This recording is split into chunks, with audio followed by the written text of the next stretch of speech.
también, ¿ok, Mauro? Ok, Angélica.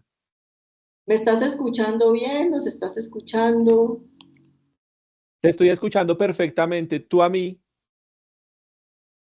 Perfecto. Ya va a entrar Claudia. Ya empezamos a grabar, fue un momentico. Listo, entonces estamos aquí en el curso de Literatura, Sentido y Vida, inaugurando este primer módulo con el escritor bogotano Mauricio Palomo. Vamos a estar conversando sobre dos de sus libros, Caja de Pandora, que por aquí lo tengo, y Destechados, ¿cierto, Mauro? Ajá, así es, Aquí Angélica. Ay, tengo sí, Karen. Caja de Pandora. Muchas gracias por estar en este espacio. Yo quisiera que hablaras mucho y que yo no hablara nada. Preséntate un poco, cuéntales a estas mujeres quién eres. Ya Claudia me envía a sala de espera. Espérame, ya estamos reunidos.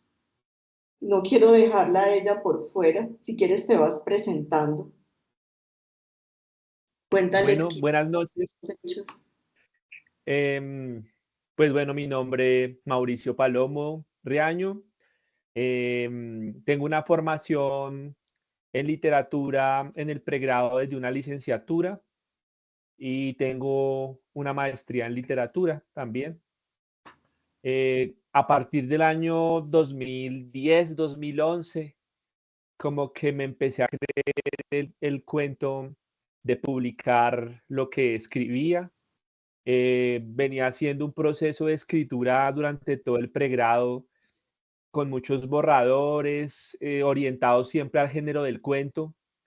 Eh, Creía hasta que en el año 2012 como que solté un poco todo el tema y me vinculé con una editorial independiente muy bonita que en ese tiempo tenía mucha fuerza, que se llama Común Presencia Editores, la colección Los Conjurados, eh, que están a la cabeza de dos grandes poetas que son Amparo Osorio y Gonzalo Márquez Cristo, este último ya fallecido. Y publico mi primer libro de cuentos que se llama Nombrar la ausencia en el año 2013, que son 9 relatos que tienen como hilo conductor la pérdida, la ausencia. Eh, Posteriormente, pues sigo escribiendo, sigo como impactando un poco todo el tema ya de la urbe. Soy bogotano, tengo 42 años y Bogotá ha sido la ciudad en la que he vivido toda mi vida y creo que, como decía César Vallejo, parafraseándolo un poco, él en París, yo en Bogotá, creo que me moriré en una tarde de aguacero de la cual ya tengo el recuerdo, una tarde bogotana. Amo mi ciudad, sé que es una ciudad de cimas y abismos, sé que es una ciudad de múltiples rostros, un oxímoron, pero vivo contento en ella, me gusta deambularla, me gusta transitarla, sé que es un monstruo enorme que no conozco por completo, así haya vivido toda mi vida acá y haya sido un callejero desde siempre, pero de alguna manera conozco gran parte de ella y creo que el respirar sus tensiones, el caminar sus andenes, el transitar sus avenidas, me ha hecho ser un observador también de todo ese escenario y después me ha servido mucho para poder escribir lo que he escrito.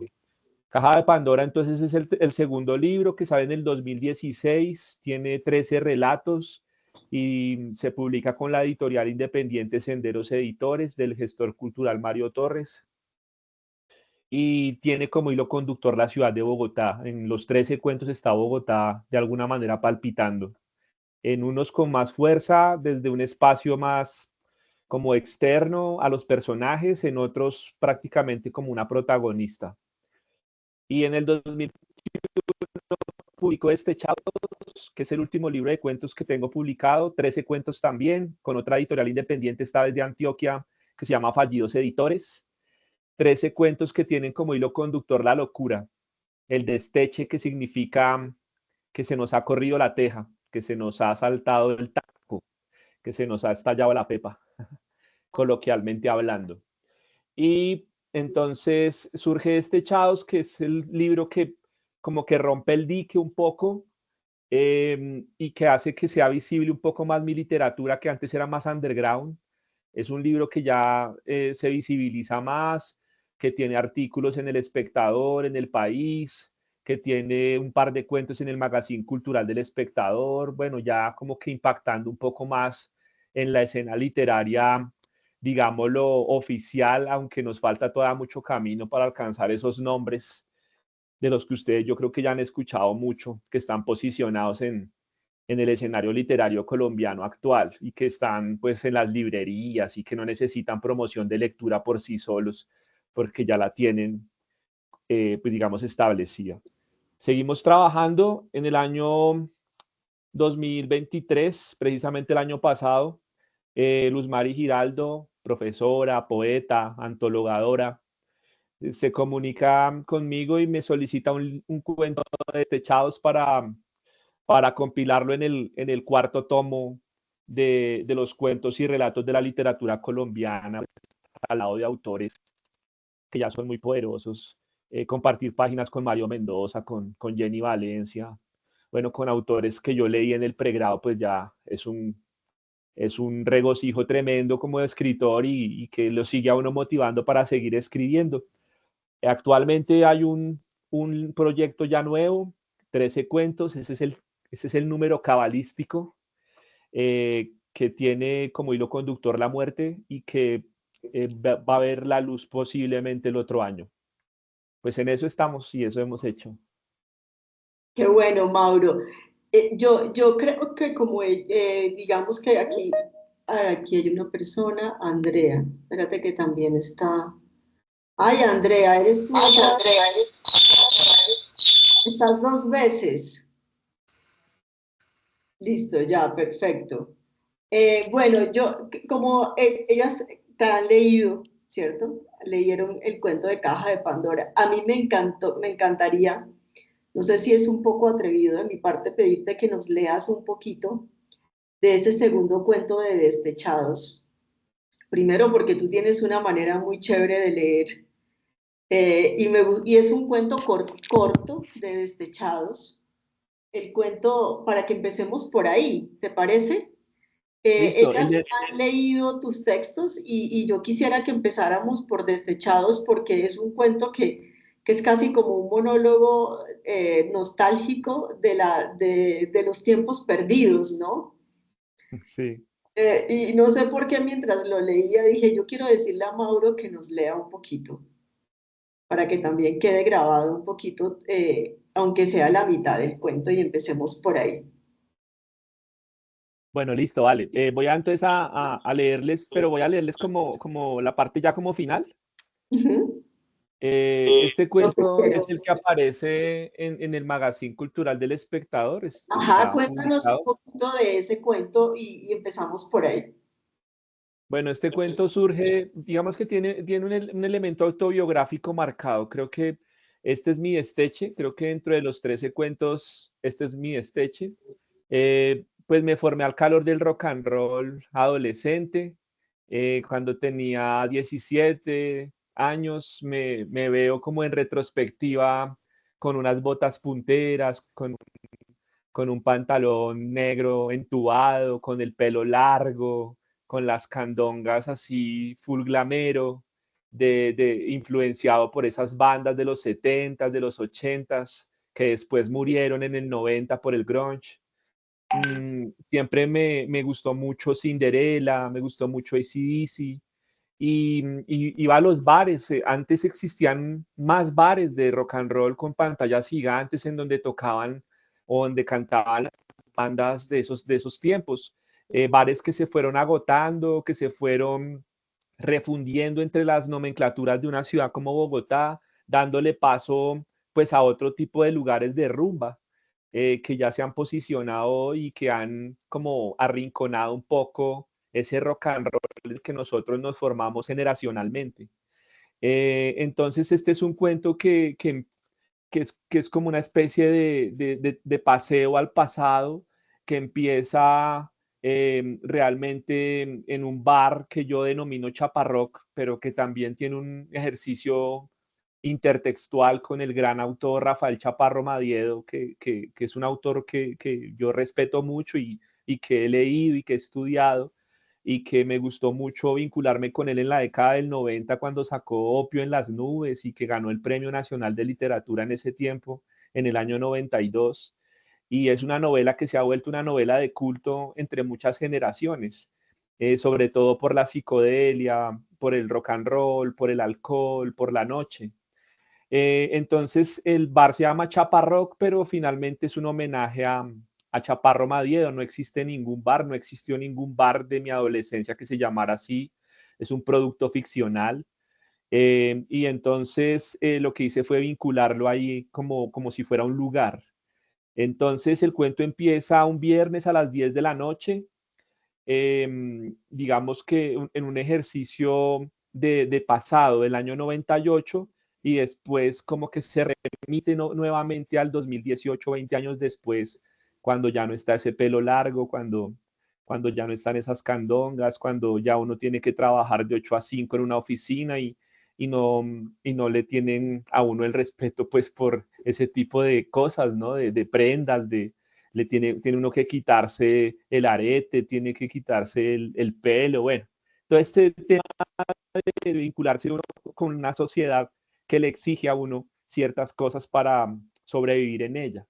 Entonces, el cuento, bueno, un fragmento diría así. La poesía no miente, ya somos todo aquello contra lo que luchábamos a los 20. Se nos fue olvidando llegar a la amapola con esa fuerza y esa decisión de otrora. Cuchillos danzarines, fervientes, empezaron a asesinar ayeres rotos y la sangre teñida de fiesta se fue volviendo féretro. El cadáver de la juventud de mi generación destazado reposa sobre las bandejas del olvido. AC/DC es un grupo de 5 fantasmas que ahora me asusan en el oído cada vez menos seguido. Se me borraron sus rostros aprendidos de memoria y la mierdita de la rutina, el transporte denso por las mañanas y la timbrada de tarjeta derrumbaron mi esencia primera, esa que defendíamos a las piñas cuando nos restregaban en la cara que el segundo músico de mi banda favorita se había ahogado en su propio vómito borracho. El rock se nos empezó a morir, por lo menos el que conocimos mientras crecíamos. Crecer, la maldita trampa en la que nos toca caer a todos. Los años apuñalaron las esencias, no volvimos a ver los bares en las mismas nomenclaturas, empezamos a ser testigos del fenómeno, los metieron entre calles primero y después los vistieron con otros avisos comerciales. Chaparroc, por ejemplo, es hoy una carnicería que guarda entre las baldosas llenas de sangre las pisadas de mis 18 años, y los acordes sonoros que se esconden entre sus paredes encierran las notas de mi nostalgia. En las fachadas, en donde antes reinaron, ahora es la bulla y el ruido de instrumentos ajenos los que ganaron el espacio. Se diluyeron entre el cemento, entre las paredes que antes hacían vibrar. Algunos, pocos, siguen erguidos entre las clandestinidades del concreto, pero a casi todos se les murieron los bafles. La intoxicación ya no valía la pena y las pantallas con los videos de los grupos ochenteros se fueron viendo sustituidas por consolas con DJs que empezaron a enajenar a los pelados que estrenaban su juventud. Ahora se camina por la Amapola o por la 31 de marzo y ya la gente no da paso diciendo, ahí vienen los mechudos, con sus Reebok clásicas y sus jeans ajustados a las piernas, con full candongas colgándoles de las orejas. Ya el pelo en mis amigos no luce desordenado y largo. La gomina aplacó las melenas de león y las oficinas de 8 a 5 de la tarde ahogaron para siempre los gritos de rock de mi generación. En sueños, el rock and roll me tira del corazón. Se lo quisiera llevar. Gracias.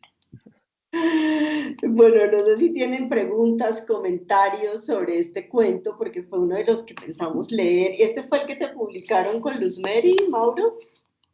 No, el que publicaron con Mary Desamor. Desamor de Destechados también. Despechados también, sí, ese fue el que ella escogió porque ella pidió el libro y ella fue la que escogió de los 13 cuentos ese para el tomo. Ok, muy bien. Cuéntenos de pronto preguntas, este montón de niñas, mujeres, comentarios sobre lo que leyeron, preguntas para Mauro. Vamos a hacer una charlita, ¿sí? Como una conversadita. Y también leyeron tu texto de Caja de Pandora, ¿sí? ¿Listo? Sí, genial. Entonces, preguntas y a ver, como para hacer una interacción, ¿no? Un poco, a ver, ¿quién tiene preguntas?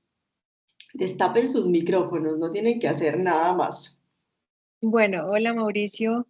Me gustó mucho tu cuento de AC/DC porque mis hermanos fueron muy rockeros, entonces cuando tú te describías yo me imaginaba a mis hermanos cuando estaban en sus 18, 20 años, que eran súper rockeros y gracias a ellos yo también conozco algo de rock.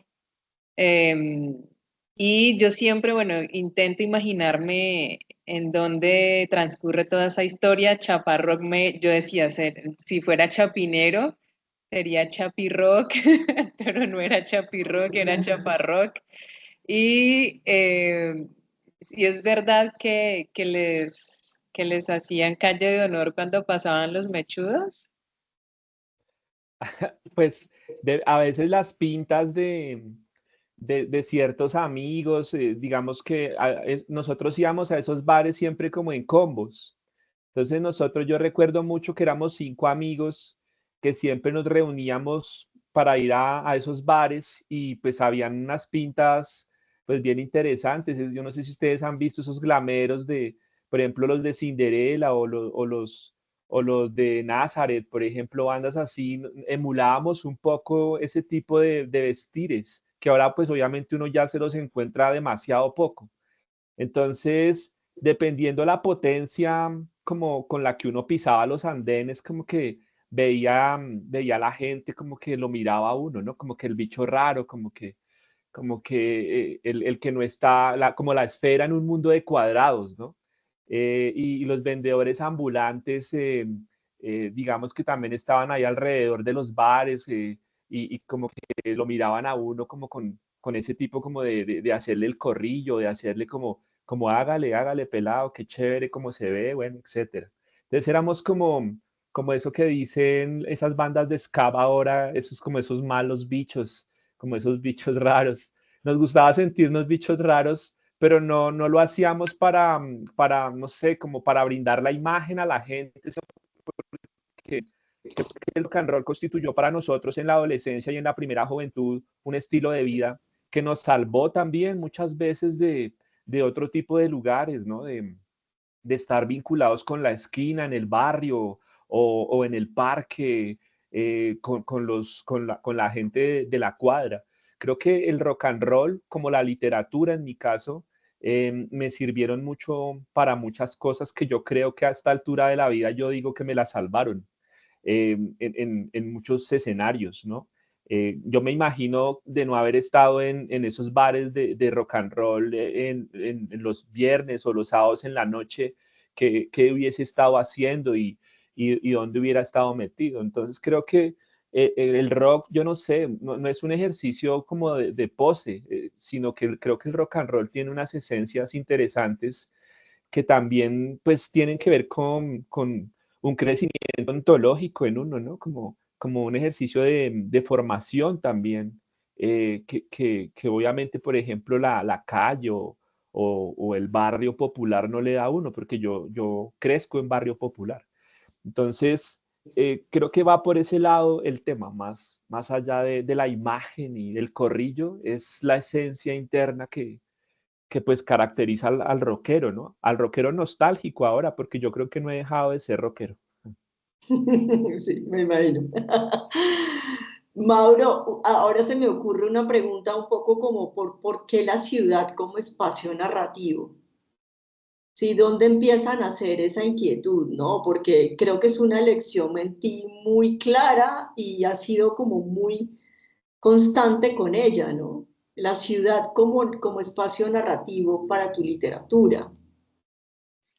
Sí, mira, Angélica, yo creo que a uno como escritor lo forma la lectura y el aproximarse, o no el aproximarse, sino que le hayan llegado a uno unos libros en ciertos momentos de la vida, creo que le hacen a uno potenciar muchas cosas ya después en la escritura. Yo les hablaba de Chaparro. Creo que Chaparro es un espíritu que deambula en muchos de mis cuentos. Creo que no hay un libro de cuentos que yo haya publicado en donde no haya por lo menos un epígrafe de Chaparro o un tufillo narrativo de Chaparro. Tengo todos sus libros. Digamos que la gente solamente ¿Cuál le conoce Opio. recomendarías a estas mujeres que están empezando a escribir, empezando a leer? Por ejemplo, chévere que nos hables de esos autores porque también para ellas es como una apertura para leer. ¿Qué libro de Chaparro Madiego recomendarías tú para empezar? Bueno, dos libros. Creo que hay un Chaparro novelista y un Chaparro cronista. Creo que esos dos chaparros son interesantísimos. La primera es la novela, Opio en las nubes. Es una novela que casi no, creo que lo hemos hablado, Angélica, cuando trabajábamos juntos en la universidad. A veces hay un temor por explorarla y no explorarla desde las tramas, porque yo creo que esas tramas que ya maneja Chaparro, que era el Chaparro de los 90, ya hoy no son un pecado, ya hoy no son un tabú. Hablar de drogas, hablar de alcohol, de la noche, de los excesos. Hoy incluso ya el de moda no es el drogadicto, y ahorita ya incluso está Narcóticos Anónimos abierto y es más, está más de moda no serlo. Pero en los 90 era la psicodelia y era como el tema de la noche capitalina, aun cuando en Chaparro no es explícita la ciudad de Bogotá en su narrativa, hay muchas alusiones que sí nos convocan con Bogotá. Entonces me acerqué, llegó Opio justo cuando estaba en esa época de los 18, 17, 18 años, llegó Chaparro a mis manos y empezó un descubrimiento de la ciudad que me empecé a trasvasar un poco hacia otros autores que él también pues leyó. Entonces fue cuando pues conocí mucho de lo que fue el origen, si se quiere, en el continente americano de lo que es la novela de ciudad, si se quiere, si hay una etiqueta ahí, ¿no? Leí entonces a Jonathan Dos Pasos, que es este autor de La Generación Perdida estadounidense, que tiene una novela que se llama Manhattan Transfer, y creo que me abrió un poco todo el tema también de la urbe, desde cómo se manejaba en el siglo XX y de cómo yo estaba pisando una ciudad que podía llegar a ser o que se podía seguir literaturizando, porque es que Bogotá no se ha literaturizado desde los 90. Bogotá se viene literaturizando desde incluso El Carnero de Freire, que eso es un texto clásico. Digamos que esto no nació con Chaparro, esto no nació con Mario Mendoza, esto no nació con Santiago Gamboa, que trabajan también mucho la ciudad de Bogotá. Esto viene de mucho atrás, pero me sentí como identificado con algo que tiene la ciudad y es el tema de que veía que muchos autores trabajaban a Bogotá desde la generalidad y desde ciertos espacios geográficos de la ciudad que siempre eran los mismos y que estaban ya cayendo en el lugar común. Entonces uno encontraba siempre Chapinero, siempre encontraba el centro, la Candelaria, siempre encontraba la zona de tolerancia del centro, el Santa Fe, siempre encontraba solamente esos pequeños lugares y nada más. Y resulta que Bogotá es enorme. Entonces yo dije, yo quiero seguir explorando la ciudad, pero atravesándola como se atraviesa las capas de una cebolla, yendo a la periferia, por ejemplo, escribiendo un cuento sobre Potosí en Ciudad Bolívar, o sobre Patio Bonito en Kennedy, o sobre Santa Librada en Usme. Entonces, como extenderla hacia otros escenarios en donde sentía que no llegaba la literatura de los que había leído. Y no trabajarla desde generalidades, desde los personajes arquetípicos de la prostituta, el borracho, el asesino, sino trabajarla desde la gente, ¿no? Desde, por ejemplo, en Caja de Pandora hay un cuento de barras bravas. O sea, coger un barrista, que es un fenómeno social y que yo siento que no se han escrito cuentos sobre barras bravas, e identificar esas particularidades que también hacen palpitar una ciudad como Bogotá. Y entonces centrarme ahí o centrarme en la esquina de un barrio popular de Kennedy y hacer una historia desde los muchachos que juegan microfútbol en la cancha del barrio. Ahí hay una historia. Creo que empezar desde lo minúsculo, no coger lo arquetípico, no coger lo general, que ya lo han machacado tanto los que ya están posicionados, pues sentía que ahí estaba la fuerza. Y Caja de Pandora tiene 13 cuentos en donde ataco cosas minúsculas o particulares de la ciudad que trato de hacer generales en el libro. Eso un poco. Muy bien, ya que mencionas a Caja de Pandora, también leímos un cuento tuyo de Caja de Pandora. No sé qué quiero darle como la voz a las estudiantes. Cuéntenme. Creo que quiere hablar Wendy. Preguntas sobre el cuento de Caja de Pandora. A ver, ¿dónde? Yo tengo como una sospecha ahí, porque no sé si estabas hablando de esa historia. Espérame que hay una estudiante que le tocó salirse y ahorita está entrando. Preguntas para Mauro, del cuento de Caja de Pandora o de lo que quieran preguntarle. Bueno, de Caja de Pandora, ay, bueno. Listo. Hablemos primero Olga y después Karina. Y después yo. Y después Wendy. Bien. Hablamos del cuento del extraño, ¿verdad? Sí, del cuento del extraño, estamos en eso. Ok. A mí me gustó mucho ese cuento porque tú hablas sobre la zona del Santa Fe, sobre el voto nacional. Es un sector donde yo realmente trabajo cerca a ese sector. Y todo lo que narras en ese cuento, no es que yo lo viva a diario, pero ha sido una realidad que he tenido muy cercana en mi sitio de trabajo día a día. Entonces, nunca, pues yo no sé mucho de literatura, pero nunca había visto que lo escribieran con tanta realidad como sucede. Cuando hablas en el cuento, me pareció bastante particular de aquel individuo extraño que conquista a las chicas y pues que todas tienen pues su patrón. Y hablas sobre ellas de que pues cuando se miran, pues todas son como iguales y uno dice que tienen en común el consumo del bazuco como las ha transformado. Y yo me quedé pensando en lo que yo he visto, porque aquí cuando estaba el Bronx, porque ya lo quitaron, cuando existía la calle del Bronx, que era terrible, bajaban por la 10ª donde yo estoy ubicada. Era increíble cómo uno les miraba la cara a todas las chicas y los chicos que eran muy jóvenes y todos tenían ese patrón que estás describiendo ahí. Mi pregunta es, ¿cómo hiciste para hacer esa descripción como tan exacta? Porque yo la he visto durante muchos años. O sea, tuviste que hacer un trabajo de campo pues como muy exhaustivo, estar ahí presente en esa realidad. Olga, gracias, de verdad. Creo que con el extraño, pues creo que con tu comentario siento que que logro la intención que tenía. Y es que yo parto de algo.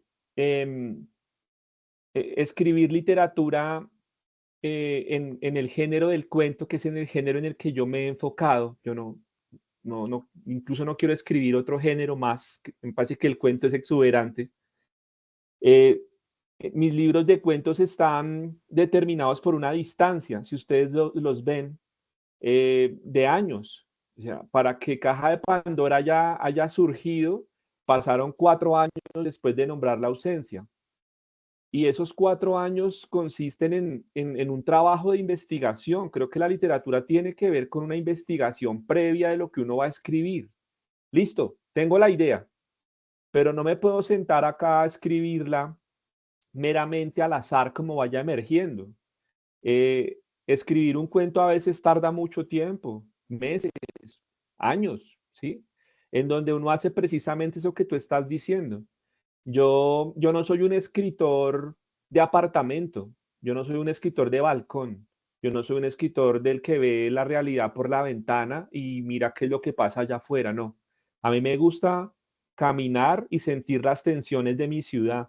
Y si voy a escribir sobre algo, sobre alguien, em, tengo que vivir esas tensiones, tengo que ir a esos espacios, tengo que conocer esos códigos con los cuales se comunican esos personajes.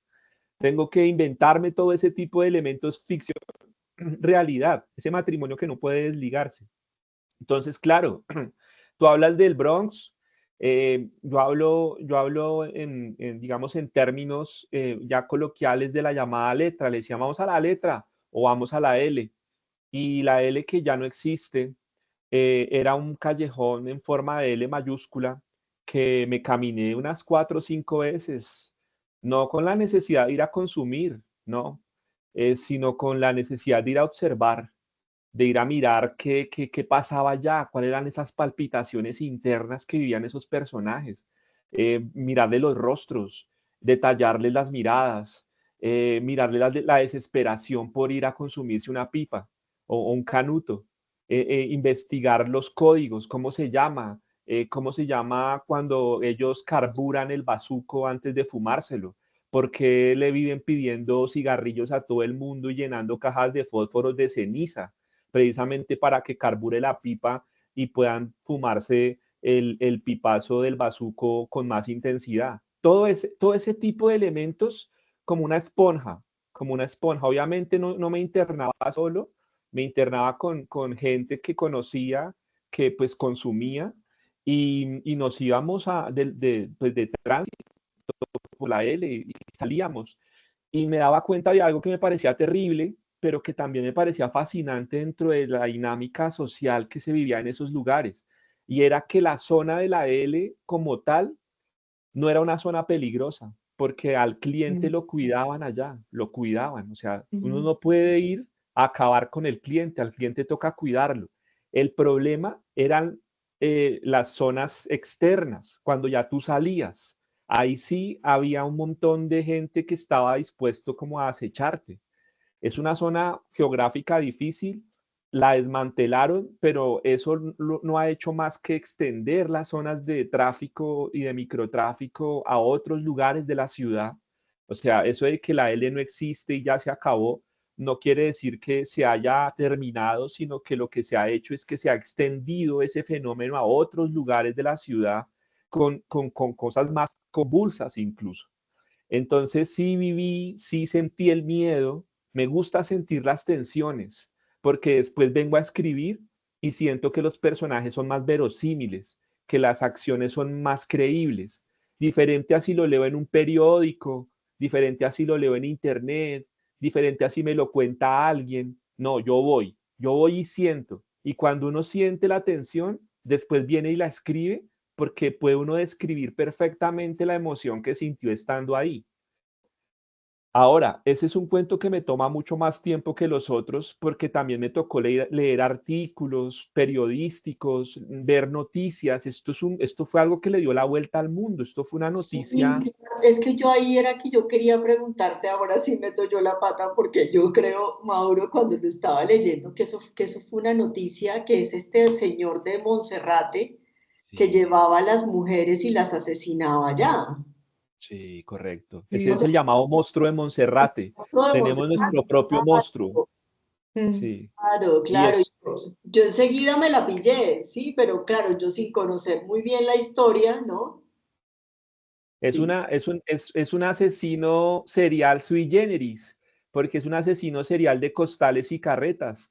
No es el asesino metódico que uno ve en los programas de Estados Unidos, que tiene su modus operandi, que tiene sus métodos y escoge muy bien sus víctimas.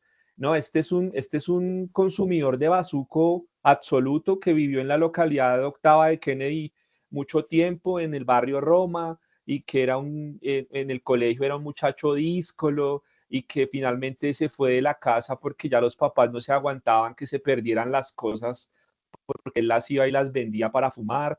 Y bueno, se internó en la calle y cuando una persona se interna en la calle a vivirla, el llamado habitante de calle, pues empieza a no ser una cifra verificable y comprobable dentro de una sociedad. Es decir, una persona que se entrega a la calle pierde estadística.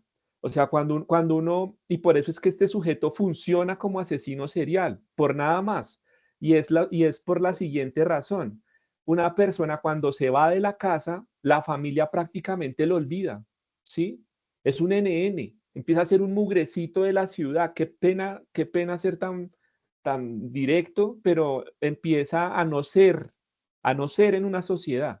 Cuando una persona desaparece y tiene su vínculo familiar estable, pues aparecen los carteles en los postes de la luz, van a los periódicos, la familia lo busca por noticias, etcétera. Pero si un habitante de calle se pierde, ¿quién va a reclamarlo cuando se ha ido de su casa hace ya 3, 4, 5, 7 años? ¿Sí? Y ha deambulado por una ciudad que ya lo desconoce completamente como sujeto.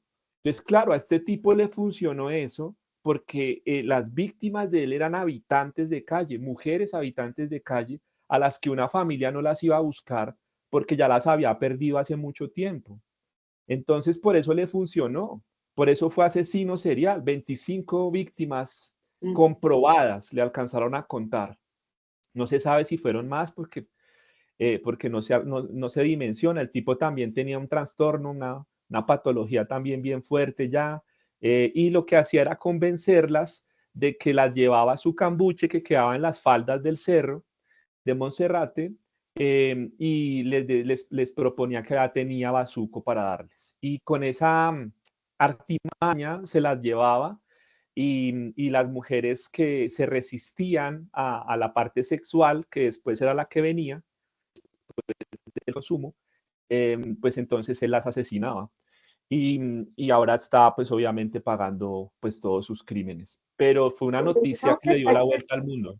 Aunque tenía una patología que me pareció interesante y era que en tu cuento el cambuche estaba bien arreglado.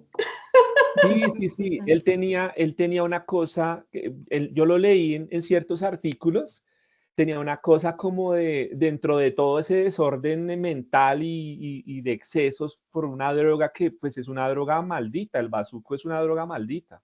O sea, el que entra al bazuco yo creo que no sale. Es una cosa muy difícil porque es un chispazo eh, inicial que ya después vuelve adicto al consumidor de una manera terrible. Incluso leí alguna vez que la persona que consume por primera vez bazuco siente una serie de cosas en el cuerpo demasiado cercanas al éxtasis.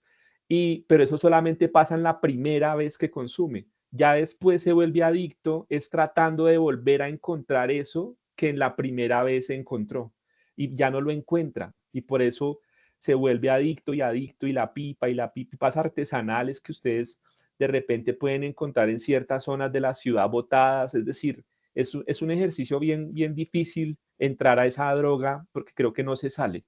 Y entonces dentro de todo eso, el tipo era psicorrígido, o sea, era ordenado. El tipo tenía ordenado su espacio dentro de todo ese desorden, ¿no?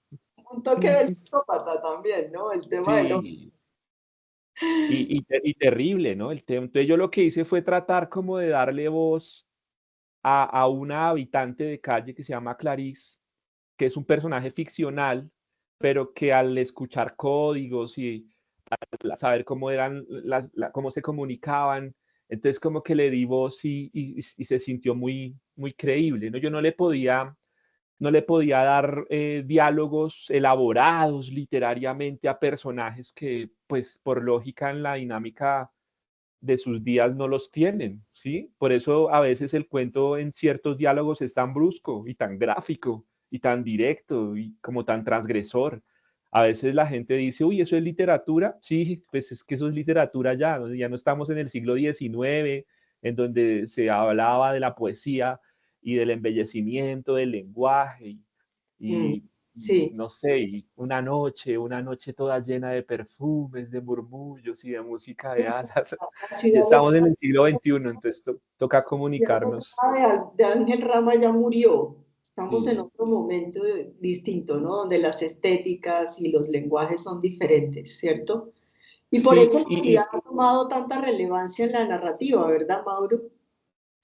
y mira que eso es una escuela que también yo leí mucho un poco, que es que nos viene incluso de Norteamérica un poco, que es el realismo sucio, que inauguró Raymond Carver y Chuck Palahniuk, y que después nos sirvió a los que vinimos después para poder soltarnos un poco de esa tradición de la poesía salpicando la prosa y bueno, y también poderle dar unas imágenes desde esos diálogos bruscos a la literatura, porque siento que así los lenguajes sean directos y un poco transgresores, no dejan de tener una carga poética, Total. digamos que, y una carga estética, ¿no?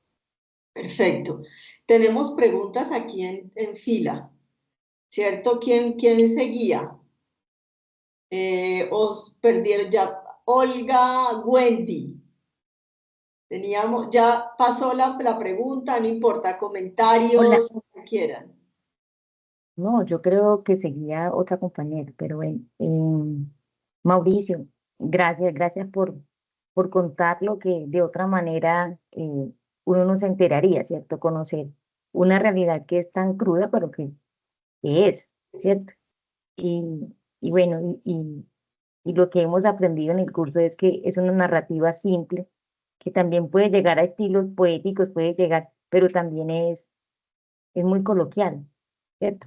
Entonces, sabes que ahorita que hablamos de Pandora, eh, a ese cuento lo ubicaría también perfectamente en Los Despechados, ¿cierto?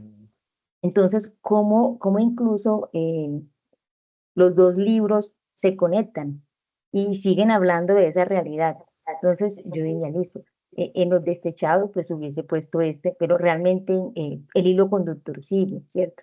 Y de hecho también se encuentra ahí la L. ¿Sabes qué me parece? Me parece, pues, no me había acercado a este tipo de literatura de esta manera. Y me gusta cuando Clarisa, a la que le das voz, ella muestra a esa persona que no ha tenido oportunidades, que ha sido una condición de pobreza, de soledad y que llegó ahí. Entonces, es como así como los muchachos intentaban salvarla, conectarla con algo, abrigarla a una familia, no había manera, y esa es la realidad de muchas personas. Entonces, me gustaría, es, ¿por qué, por qué con la caja de Pandora? Pues en este el 2, el extraño, yo creo que ya entendí mucho de dónde viene, sin embargo, es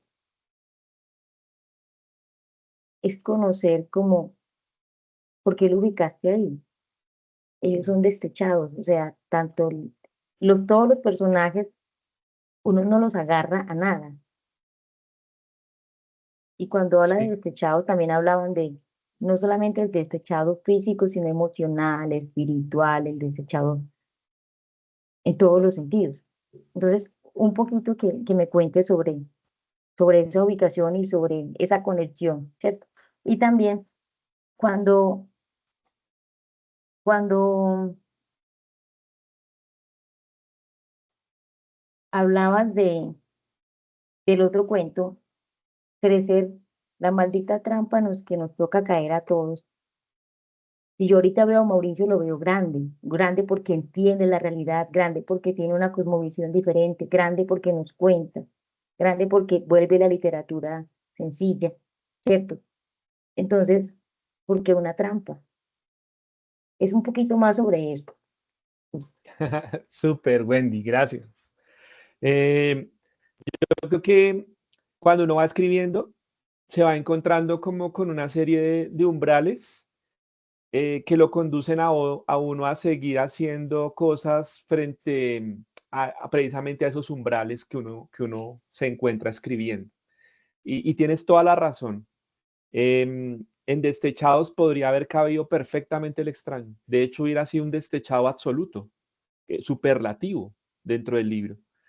Pero siento que incluso el extraño me posibilitó la idea de los destechados posteriormente. Es decir, siento que escribiendo los cuentos de Caja de Pandora, se me empezaban a ocurrir un montón de ideas a futuro que yo decía, voy a hacer un libro que tenga que ver con esto también, porque siento que muchos de los cuentos de Caja de Pandora tienen desteches y tienes toda la razón, creo que son dos libros que se pueden vincular perfectamente. Si uno lee Caja de Pandora, por ejemplo, el Barra Brava también es un destechado a su manera. Los Peligrosos Soñadores, estos tres artistas que se roban una librería que es la Lerner en Bogotá, pueden ser unos destechados también. Es decir, uno puede encontrar a estos dos amigos que estudian música en la SAP, que es el cuento tributo a Gustavo Cerati que se llama Déjà Vu, que está en Caja de Pandora, pudieron ser tremendamente unos destechados porque no quisieron dejar morir a su ídolo musical. Entonces creo que escribiendo los cuentos de Caja de Pandora se me ocurrieron los destechados, pero ya estaban en Caja de Pandora. Entonces, digamos que sacarlos de ahí y ya ponerlos en el libro nuevo, pues ya no era posible porque ya habían inaugurado una serie de elementos en el libro anterior. Y sin embargo también conservaban ese hilo conductor que era la ciudad de Bogotá. Creo que en El extraño se aprecia completamente eso que Olga decía de la iglesia del voto nacional, del antiguo Bronx, de la calle 19, de la carrera décima, de las faldas del Cerro de Monserrate, etcétera. Y también dan en el punto de una literatura urbana o de una literatura que eleva a Bogotá a categoría literaria. Entonces creo que hay como unos híbridos que me posibilitaron después hablar de los destechados. Y si uno lee los destechados, también son historias que pasan en Bogotá. A veces hago alusión explícita a la ciudad, a veces no. A veces dejo que el lector se imagine que puede llegar a ser Medellín o que puede llegar a ser Lima, ¿por qué no? O que puede llegar a ser otra ciudad que no sea Bogotá, porque que comparta las mismas dinámicas. A veces sí meto la ciudad, la nominación, Bogotá, pero a veces hay cuentos que no la tienen y eso permite que el lector también se pueda imaginar que puede llegar a ser otra ciudad o su ciudad, etcétera, ¿no? En ese sentido, aunque hay muchas cosas que la arraigan a Bogotá. Entonces, eso por ese lado, creo que Caja de Pandora me originó Destechados. Por eso tú encuentras ese vínculo tan genial, ese tránsito que continúa en los Destechados. Y creo que ahorita en el nuevo proyecto siguen habiendo Destechados. Creo que si uno rastrea toda mi obra, de hecho hace poco cambié la dirección en Instagram y le puse tipo Destechado, porque creo que los tres cuentos, los tres libros atraviesan el desteche, son destechados. Creo que es una sociedad como la nuestra, el que no haya perdido la cabeza en algún momento de su vida por algo, está mal y es sospechoso. Creo que es el políticamente correcto, el que cree que es políticamente correcto, es más destechado que los destechados. Entonces, deambulan por esos escenarios. Y la otra pregunta que me hiciste, que tiene que ver con, ¿me recuerdas? ¿Me recuerdas, Wendy? La trampa de crecer. Ah, sí. Bueno, eso es una herencia de Andrés Caicedo. A mí me gusta mucho esa literatura, me gustaba mucho esa literatura que decían que era para jovencitos con tendencias delincuenciales. Entonces la literatura de Andrés Caicedo era una literatura transgresora en su momento, que iba a la música.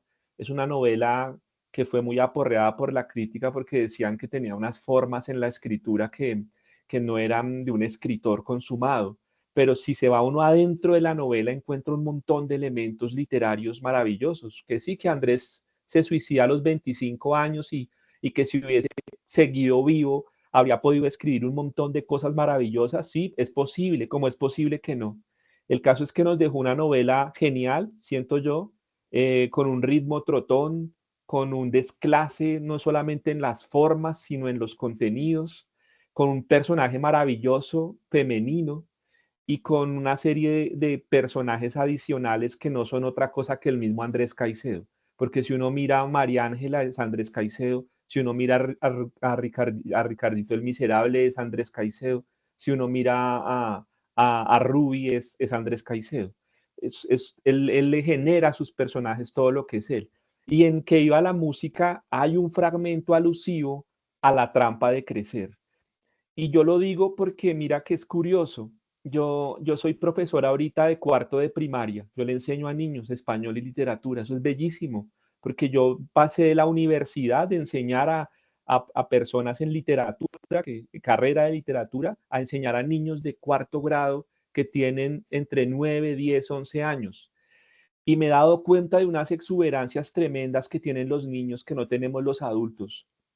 Cuando tú pasas por el patio de recreo de un colegio, te das cuenta de la maravillosa imaginación que tienen y que el tiempo, cuando creces, ya te la quita. Tú ves en el descanso de los niños, niños que se creen astronautas, o niños que juegan con espadas imaginarias, que cabalgan en caballos imaginarios y que se creen vaqueros y que se creen un montón de cosas, y lo son, en su imaginario lo son. Y eso con el tiempo ya no lo tienen, ya se les quita. Algo pasa cuando crecemos algo nos pasa, se quiebra algo, se rompe algo. Creo que ser niño es la mejor etapa de la vida. Y creo que por eso viene la frase alusiva, crecer, la maldita trampa en la que nos toca caer a todos. Lo que pasa es que yo me resisto a crecer y tal vez internamente sigo cultivando ese niño por dentro, que es el niño que me motiva a escribir, ¿sí? Pero me niego a crecer, me niego a aceptar ciertas cosas, así tenga que por supervivencia vincularme con ellas, pero siento que la etapa más exuberante es la de la niñez y creo que crecer sí es una trampa. Y creo que Andrés Caicedo, y no estoy haciendo una oda al suicidio acá, no, ni más faltaba. Creo que Andrés cayó en cuenta de eso y tomó la decisión definitiva. No deberíamos tomarla, pero él la tomó por eso mismo. Pero yo sí siento que llegar a la etapa adulta tiene un montón de vainas, un montón de dificultades, deudas, un montón de compromisos, de responsabilidades, que a ratos uno dice, uy, no, pero eso yo no había hecho eso ya luego, otra vez, ese tipo de cosas con las que nos encontramos todos los días, que un niño pues no las tiene, creo que a eso me refiero con la trampa, no me refiero a nada más. Mauro, y sí, ahorita aquí hay una pregunta de Victoria que está en una reunión y quiere hacértela, pero que tiene mucho ruido. Ella me dice que quisiera que le preguntaras a Mauricio de mi parte si en su escritura hay influencia de Charles Bukowski. Sí, sí. Ahora pasamos a la bohemia. Mira, ella está ahí escuchando. Sí, claro. Yo tuve un tiempo así re fanático de lo que es el realismo sucio en Estados Unidos, aunque a Bukowski se le conoce como un casasola en Estados Unidos. Hay muchos críticos y muchos académicos que lo vinculan con el realismo sucio, al lado de Raymond Carver, de Chuck Palahniuk, que son autores que me encantan y que les aprendí la transgresión y que les aprendí la manera de narrar las cosas desde la interioridad, sin eufemismos, sin metáforas, porque también creo que ahí se tejen las imágenes. Uno no necesita las figuras retóricas a veces premeditadas para construir una imagen. Creo que en un enunciado sencillo uno puede encontrar una estética y una imagen bellísima. Y Bukowski tiene algo y es que lástima que lo hayan fusilado tanto, que hoy, por ejemplo, en las redes uno vea frases de Bukowski por todo lado y que, Lo y que lo volvieron. hayan,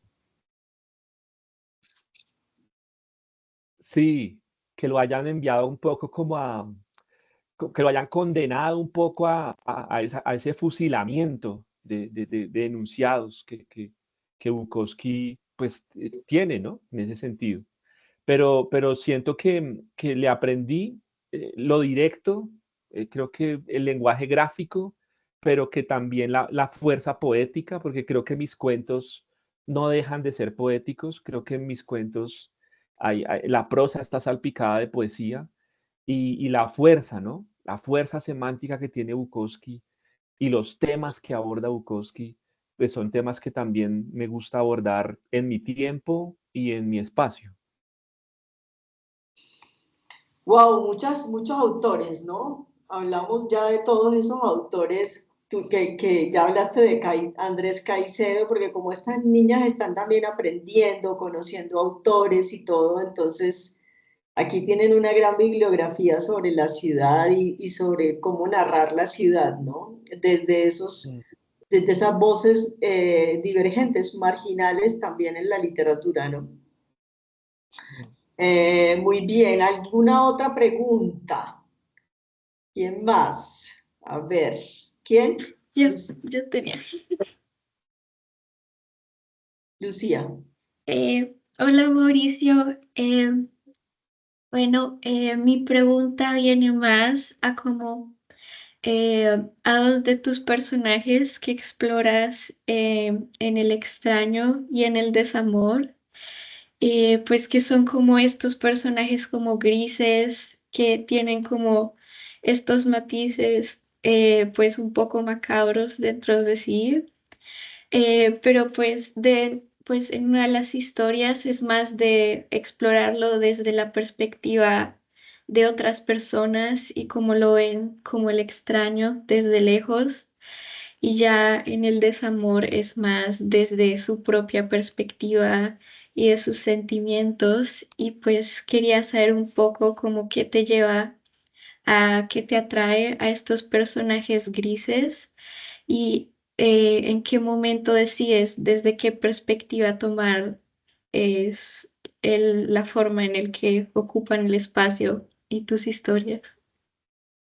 Bien, Lucía, gracias. Sí, hay una cosa con los personajes.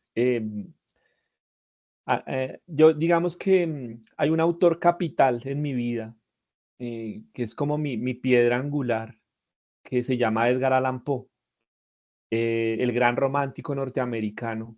Creo que es el que me da la apertura.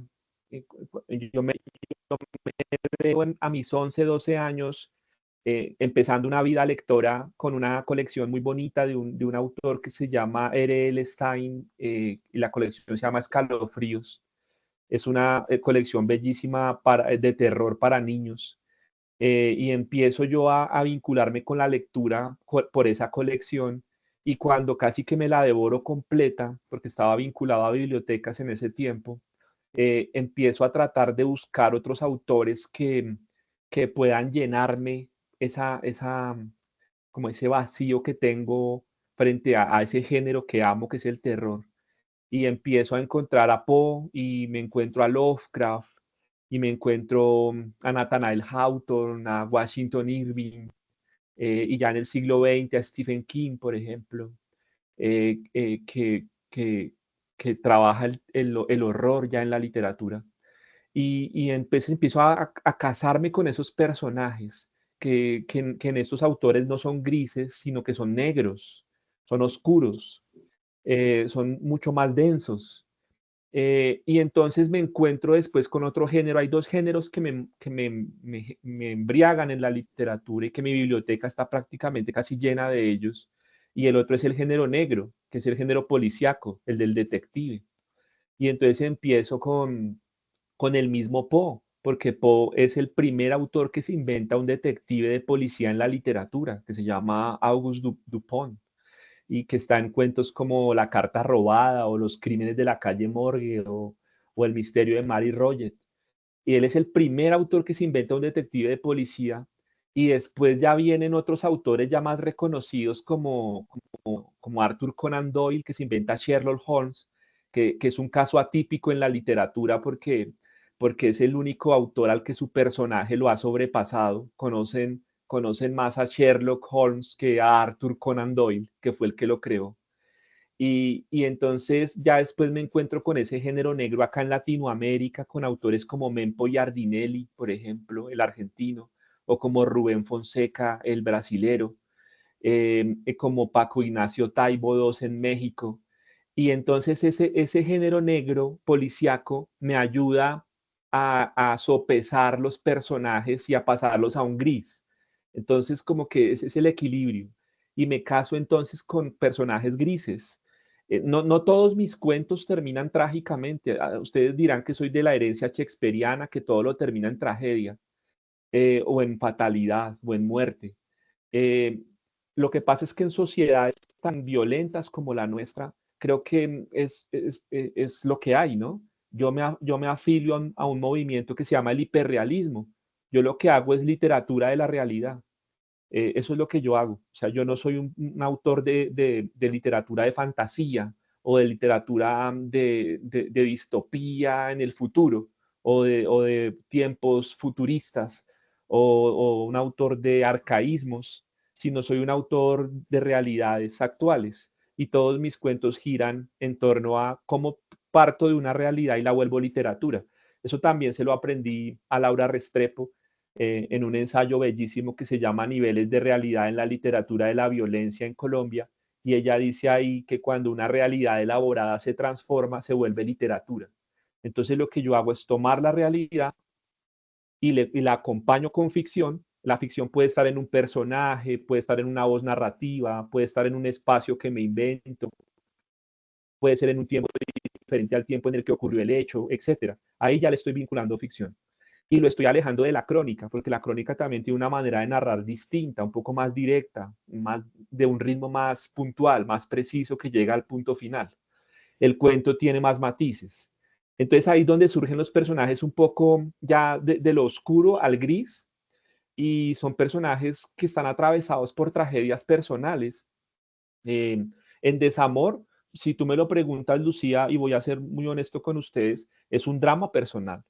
Es un drama personal que yo vuelvo general y que yo vuelvo arquetípico, porque yo creo que muchos se pueden sentir identificados con ese personaje masculino, porque les ha pasado, o con ese personaje femenino que se vio abocado a traicionar a su pareja, porque ya no la satisfacía en ciertos escenarios y entonces se va con otra persona, o porque la abandona, o porque le da mucho más tiempo a su trabajo, o porque se la pasa viajando porque le gusta más su disciplina del conocimiento y no estar con ella. Eso pasa, pasa en el diario. Entonces, y me pasó. Entonces lo que yo hago es también hacer de una tragedia personal, emocional, sentimental, un hecho nacional, porque esto tiene que ver con un atentado a una institución fundamental, que es el Congreso de la República. Entonces yo lo que hago es tratar de llevar mi particularidad emocional a una hecatombe nacional, como para que el mundo entienda que estoy sufriendo. Entonces, el tema es que el personaje termina mal porque termina siendo un gancho ciego que llaman, como un conejillo de Indias engañado por grupos que están mucho más por encima de él en poder bélico, y termina engañado y muerto finalmente, porque no pueden dejar fichas sueltas. Eso no ha pasado, ese atentado al Congreso no ha pasado, ¿sí? Eso es como una especie de emular lo que pasó con el Palacio de Justicia en los 80s o con la toma de la embajada.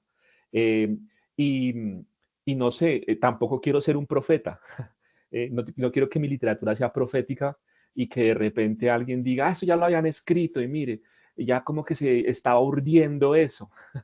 No, ojalá que el Sagrado Congreso de la República nunca sufra lo que sufrió en ese cuento, porque si no también, por fortuna no es reconocido, vendrían también a echar culpas. El escritor puede también, y a través de la historia ha sufrido persecuciones porque han dicho que en su literatura está planteando cosas que han ocurrido o que van a ocurrir.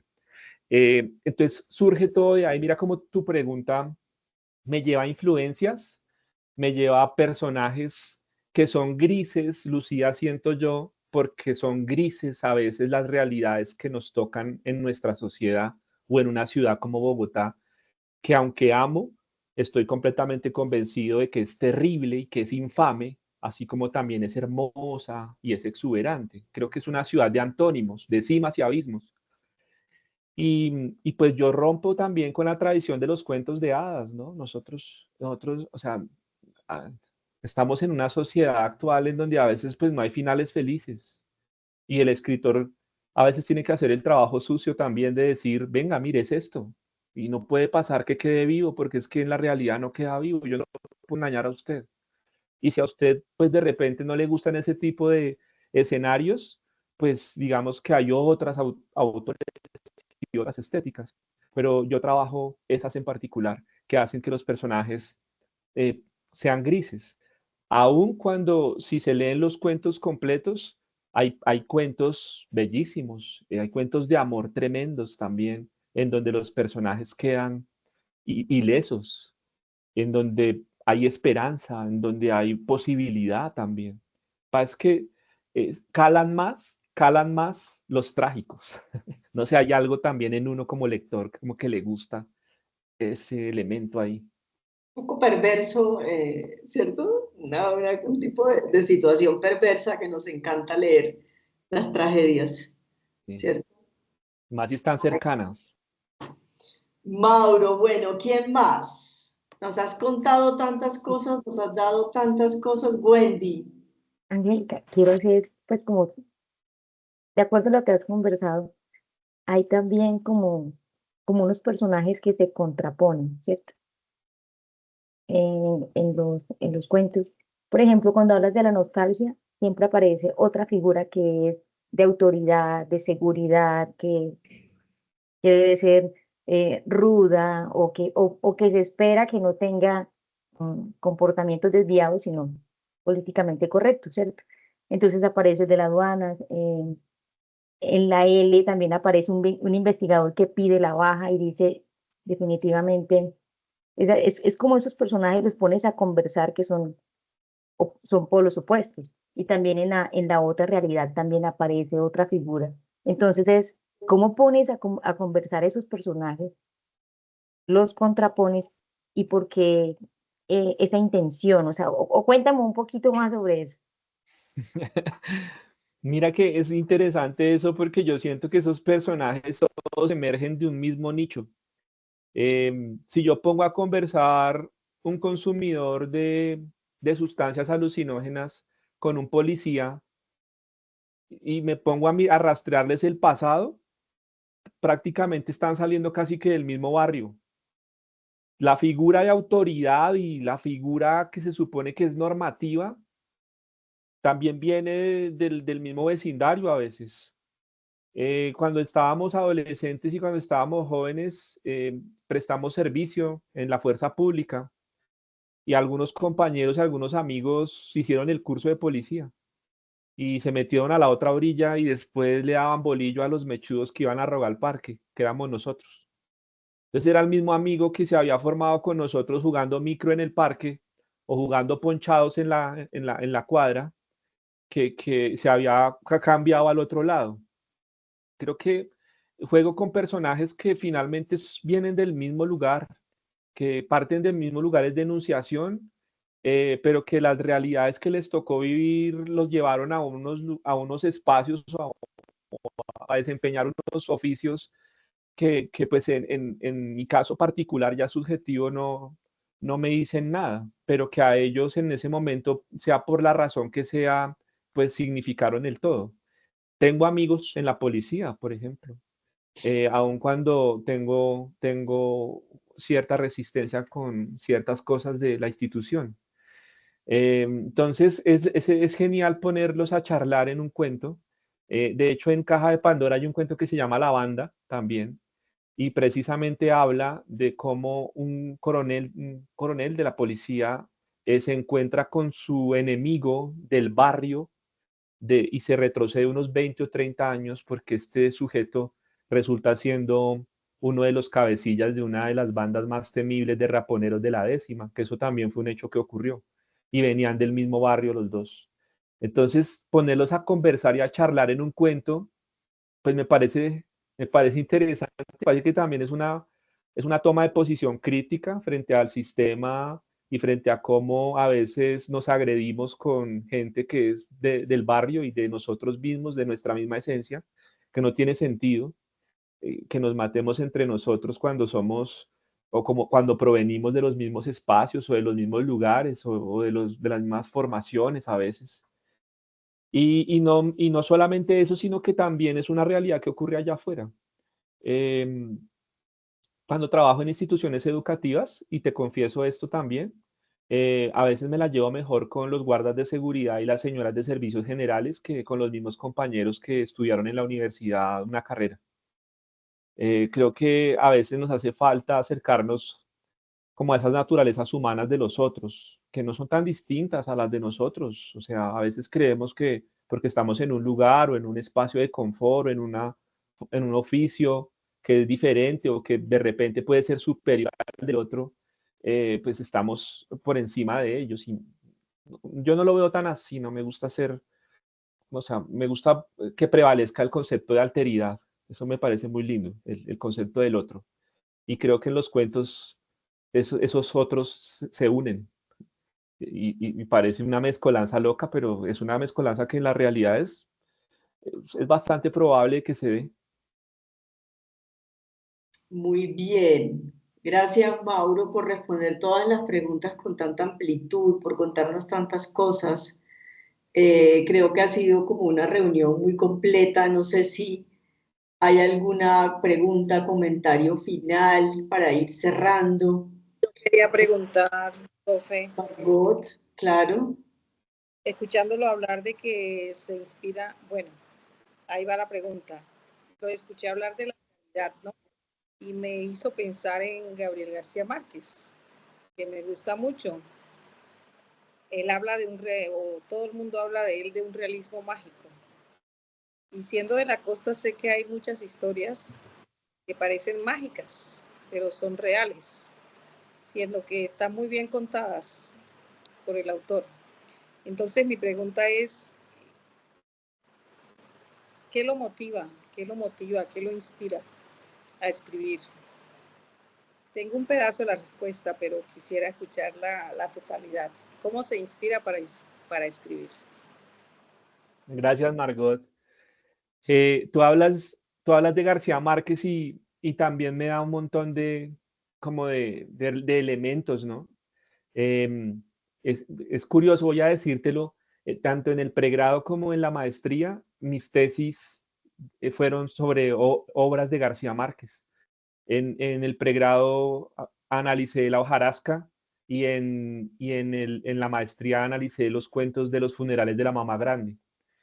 Lo que tú dices es cierto, o sea, de hecho hay un discurso, no sé si lo has leído, el discurso que él da cuando gana el Premio Nobel de Literatura en el 82, es un discurso bellísimo, se llama La soledad de América Latina, y él habla un poco de esas realidades y poco parafraseándolo dice precisamente que no se sabe por qué le dan estos galardones a escritores latinoamericanos, y es que escribir literatura en Latinoamérica es muy sencillo, porque es un continente donde hace mucho tiempo que la realidad superó la imaginación.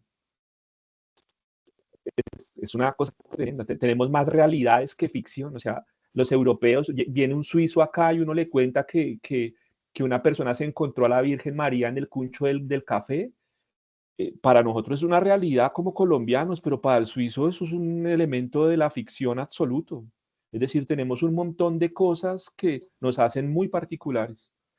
Em, yo no quiero sonar como romántico con la respuesta, pero es así. Yo no me puedo concebir sin escribir. No, yo necesito escribir, necesito contar, necesito que me lean y no que me lean por un ejercicio de posudez o de ego, sino porque siento que es una necesidad. No me puedo quedar quieto. Creo que ese tema de lo romántico, de que uno se vuelve loco, o de que uno se deprime, o que uno le da ansiedad si no escribe, creo que sí puede pasar. Em, Obviamente, primero, el ejercicio de la lectura, siempre. Soy un lector, me gusta mucho leer. Y ya después siento la necesidad y escribo. De hecho, cuando no me sale nada, leo. Y ese es un truco. Cuando no les salga nada, lean. Lean una novela que estén leyendo en ese momento o algo que les hayan recomendado y verán que empiezan a emerger las ideas. Pero no fuercen tampoco la escritura. No sale. Yo no creo en esos horarios de disciplina de los que hablaba Vargas Llosa o de los que hablaba Carlos Fuentes de 8 a 5 de la tarde frente a un computador o frente a una máquina de escribir. A veces salen las cosas desde elementos incluso en donde que ni siquiera tú estás en la casa, que se te viene la idea y tienes que escribirla en el celular o en algún pedazo de papel para después llegar a desarrollarla en la casa.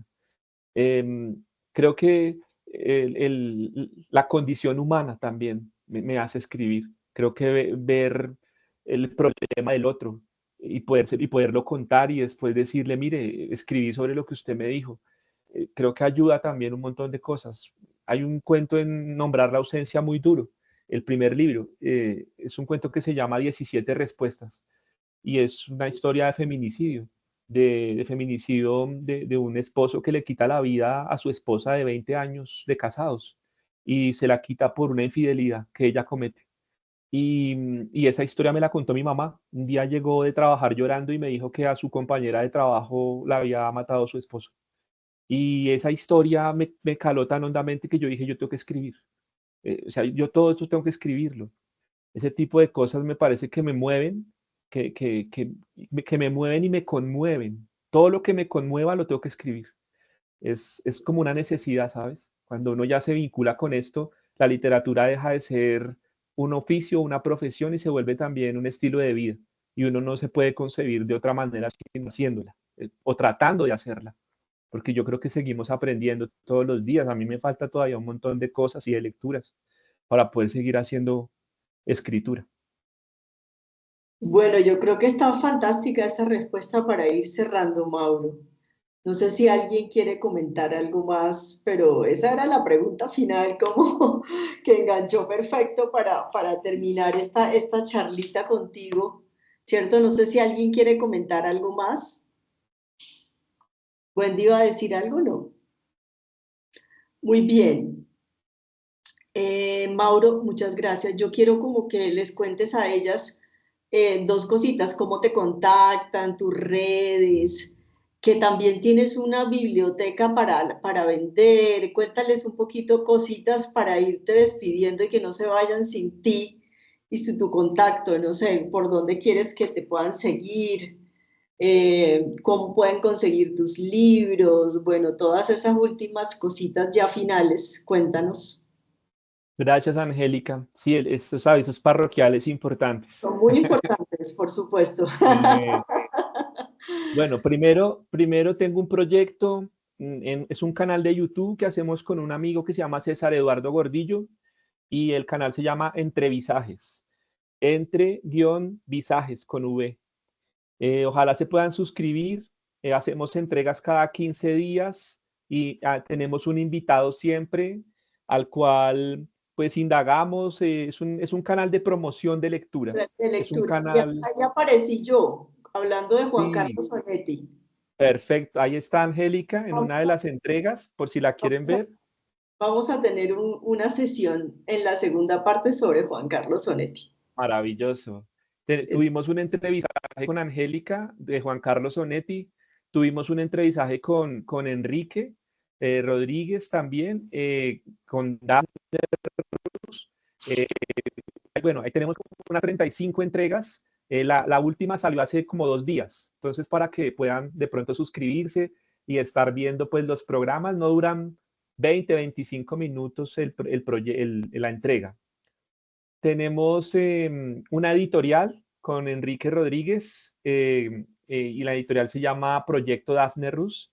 Tenemos un libro publicado en una colección que se llama Marginales, que se llama Entre Calles y Barrotes, que es el libro que está mostrando Angélica en este momento. Ese lo trabajamos con el sello editorial de un actor que se llama Jackson Valero Díaz y que trabaja todo el tema de la marginalidad de la urbe, precisamente de todo el las tema de la ciudades. ciudad. Sí, todo el tema de la ciudad y los barrios marginales en Bogotá y las periferias es una colección de la editorial que se llama Marginales y que se va a dedicar, ¿cierto?, como a toda la línea urbana, ¿verdad, Mauro? Correcto, estamos ahorita Si quieren trabajando en otro comprar, proyecto. si quieren comprar el libro, solamente me tienen que decir.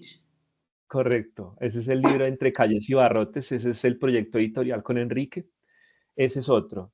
Estoy en Instagram como @tipo_destechado, muy a propósito de, muy a Oye, pero propósito de ya no, ya este, no estás como Mauricio Palomo.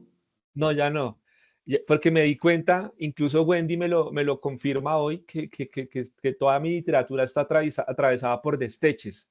Entonces aparezco como @tipo_destechado en Instagram y en Facebook como Mauricio Palomo Riaño. En las dos redes me muevo harto. Sí, él es Eh, muy cibernauta, entonces chévere que lo sigan. porque van a poder conocer todos sus eventos y sus cosas.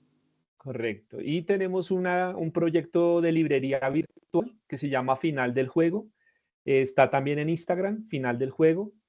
Librería Final del Juego se llama, que es un homenaje al cuento de Cortázar, que precisamente tiene que ver con lo que le respondía a Wendy, cuando crecemos, cuando ya dejamos de ser los niños que somos y llegamos a otra edad adulta en donde nos toca responsabilizarnos de un montón de cosas. Y aparece en Instagram y son, digamos que consigo libros. O sea, ustedes me escriben y necesito tal libro, entonces yo lo que hago, eso es un deambular por encontrar libros, es un librero distinto, no es el librero que pone ahí su local y ya, sino es el librero buscador. También obviamente hay catálogo. En la página de Instagram ustedes encuentran reseñas de libros y las reseñas se caracterizan por ser entre jocosas e intelectuales. Entonces se llama Librería Final del Juego. Y creo que me falta otra. Bueno, recomendarles este libro. Este es el libro del Fondo de Cultura Económica. Este es el que les decía que recopiló Luz Mari Giraldo. Se llama Cuentos y Relatos de la Literatura Colombiana, tomo 4. Y aquí ella recopiló cuentos de los cuentistas actuales en Colombia y ahí aparece un cuento mío que es Desamor. Entonces, si quieren también comprar el libro, que se van a encontrar toda la gama de cuentistas actuales en Colombia, este es como una especie de... Este libro para mí es fundamental. Una Dime. antología actual, ¿cierto? De los cuentistas en Colombia. Correcto, además porque es el tomo 4. Luz Mari Giraldo es una mujer que se ha dedicado a recopilar el cuento desde sus inicios hasta el hoy y tiene 4 tomos. Si quieren comprar los 4, se van a encontrar que en el primer tomo aparecen los primeros cuentistas colombianos que hubo y ya en el cuarto, que es el último, pues somos los actuales. Eso básicamente, pues igual genial compartir con ustedes el espacio, ojalá podamos seguir en contacto, cualquier otra inquietud que tengan también, ahí estoy en redes, digamos, de recitales, de lanzamientos, que se puedan empapar de la literatura sería también genial. Qué bueno, Mauro. Yo estoy muy contenta de que nos hayas acompañado, que hayas aceptado la invitación. ¿Cierto? Hace rato no nos vemos, nos toca como volver a actualizarnos, ¿cierto, Mauro? Tomarnos los Así es. minutos de rigor. Invitadísimo. Gracias por acompañarnos. Mauro y yo fuimos excelentes colegas de trabajo, la pasamos muy bien. Cuando uno tiene buenos compañeros de trabajo, ¿cierto? La vida es mucho mejor y el trabajo es mucho mejor. Y yo creo que tú hiciste muy agradable mi estancia en la universidad. Igual, Angélica, igual. Y entonces tenerte aquí es un honor, qué chévere, me encanta tu pasión, me encanta cómo quieres la literatura, cómo quieres tu escritura, y eso era lo que yo quería para cerrar este primer ciclo del curso, ¿cierto? Muchas gracias, Mauro. Esta grabación va a quedar y la voy a poder también de pronto mandar a algunos otros estudiantes para que te conozcan, que también te están Listo, leyendo. Angélica. Vale, ¿Listo? muchas gracias. A Bueno, todas también. yo ya tomé fotos, voy a quitarte de pantalla completa, ya yo tomé algunas, voy a detener el primer plano para que salgamos todas, para tomarnos la foto final. No sé si Claudia, bueno, Vicky está como ocupada, pero Andrea, Londoño, la fotico final, Andrea, Claudia, a ver, ella se está poniendo ahí hola. Bueno, yo sé que, pero me encanta como para tomar la foto. Yo no sé si Victoria, que está como en una cena, puede, ¿cierto? Pero para cerrar este momento con Mauro. Muy bien. Salud. No tenemos copas, pero muy bien. ¿Alguna cosa final? ¿Algo que quieran decirle a Mauro? Pueden abrir sus micrófonos y despedirse. A ver. ¿Algo? Gracias, Mauricio. Gracias porque nos dices todo un recorrido por autores, por estilos y la invitación como a seguir conociendo, ¿cierto? De esa narrativa. Entonces sentimos que se nos abrieron puertas y es empezar a ahondar de acuerdo a este abrebocas. Muchas gracias. Gracias, Wendy. ¿Listo? ¿Algo más? ¿O nos vamos a dormir? Muchas gracias por mostrarnos otros senderos. Gracias. A ti, Margot, gracias. ¿Alguien más? Súper, súper gracias. Siempre un placer escuchar de escritores, de los libros y de todo lo que rodea escribir. Gracias, Lucía. Además, qué tremenda pregunta. Lucía está por allá lejos, son las 3 de la mañana en Alemania. Está hablando desde Alemania y mira cómo la mantuviste sonriente y viva con tu charla, porque creo que se está durmiendo. Tremendo. Sí, porque aquí tenemos personas de las regiones, tenemos a Claudia que está, Andrea Londoño que es parte de Vía Simbólica y está ¿dónde es que estás tú, Claudia? Cuéntanos un poquito porque esto es como universal, desde Alemania a Teresa. Estoy en Circasia, Quindío. Circasia Quindío. Ajá, estoy en Circasia, Quindío, un pueblito por aquí en la montaña, pero chiquito. Súper. Y bueno, Mauricio, yo no había conversado mucho porque también estaba pues como en otra reunión, pero muchas gracias Angélica por la invitación. Yo es primera vez que estoy aquí en el grupo, pero muy lindo, me gustó mucho leerlo, no solamente por la pregunta que hacía Wendy y los personajes que conversan porque tienen de alguna manera una relación topofílica, o porque son contrarios en ese mismo espacio, sino porque también trae esos personajes griegos, los nadaístas, a conversar en el espacio de la ciudad, en el espacio donde hay personajes típicos y los trae a ellos a que se conviertan también en esos personajes. Eso me gustó mucho. Esa parte me llamó mucho la atención, me gustó mucho y bueno, me gustaron mucho sus cuentos, sus libros, me gustó. Así que muchas gracias por compartir la vida, el placer de escribir, de leer, que yo creo que no, pues nos deja súper animadas porque habla con todo ese cariño, con mucha emoción y yo creo que nos anima, nos emociona también. Entonces, muchas gracias y muchas gracias a todas por estar aquí. Qué bonito espacio. Muchas gracias, Angélica. Todas estas mujeres tienen Gracias, proyectos. Andrea. Ya. Mauricio, ellas están escribiendo, están produciendo, están empezando a escribir, otras ya más adelante, están todas empapadas de los procesos de escritura, aquí en Vía Simbólica. Bueno, y también mira, Wendy está en Antioquia, Margot está en Cúcuta, ¿cierto, Margot? Sí, Cúcuta. Lucía en Alemania, Karina está aquí cerquita de Bogotá, en San Francisco, Olga está en Bogotá y Victoria, que está en una escena, también está aquí en Bogotá. Pero esto es un poco un mix Tremendo. Un mix, sí. y de todo, así que te conocieron en todo el país. Súper. Bueno, muy bien, un abrazo, queridas. Gracias.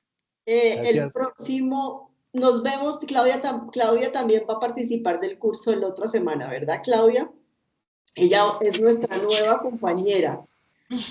Tenemos un grupo, yo le digo Claudia, pero ella se llama Andrea. Mentira. Claudia Andrea. Claudia nos va a acompañar en el siguiente grupo también. Empezamos un nuevo módulo, lo vemos el miércoles a las 6, ¿cierto? Porque esto continúa. Besitos. Chao, gracias. Hasta luego. Chao. Hasta luego. Que descansen. Un abrazo.